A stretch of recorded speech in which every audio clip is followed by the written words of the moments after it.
and debunking your dog's food label. We are live with co-founders of The Farmer's Dog, here to help decipher your pet's food labels.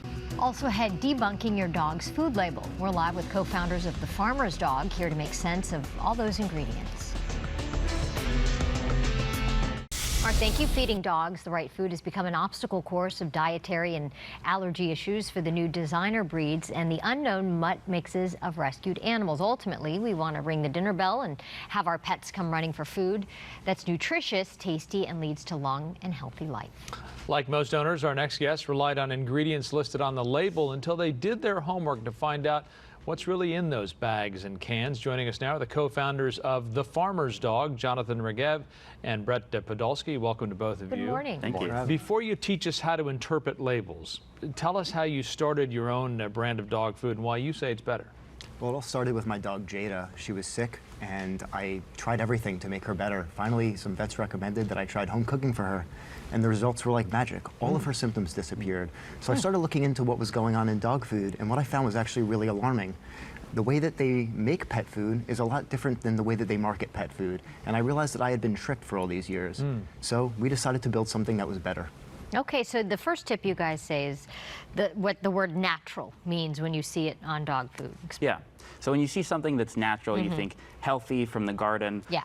But it doesn't actually mean that it's directly from nature. So a lot of natural ingredients can still be highly processed. They can come from a laboratory. They can have preservatives. And of course, in 2007, you had one of the biggest recalls in pet food.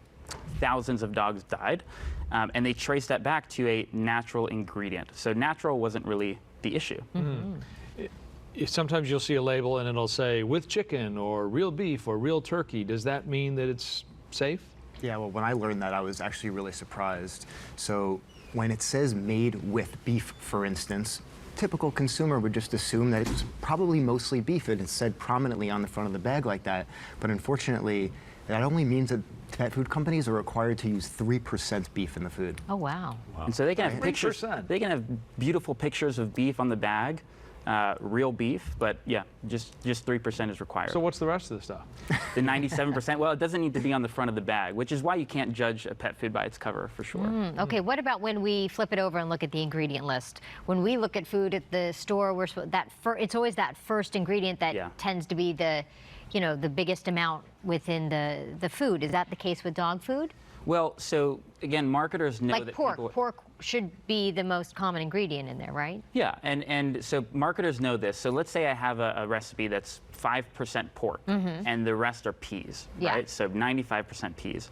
And marketers know that pork needs to be the first ingredient. So instead of doing all peas, I'll use peas, pea protein, pea flour. Break it down. Maybe some potatoes, exactly. And so that 5% pork can end up being a first ingredient, even though it's not that much. No. It's a commonly used trick called ingredient splitting. I see. If you see something called protein meal, is that okay, or is that something to avoid? Yeah, well, simply put, the term meal means that it was turned into a powder.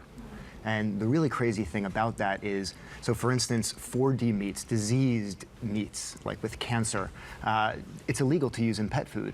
But if you turn that meat into a meal, the process they use to turn it into a meal, it's now legal to put into pet food. Wow. Okay. Crazy. Wow. Once again, Jonathan and Brett, you guys are the co-founders of The Farmer's Dog. For more information on that, you can check out their website, follow them on Facebook and Instagram. Thank you, guys. Thank you so much. Yeah, nice talking to you.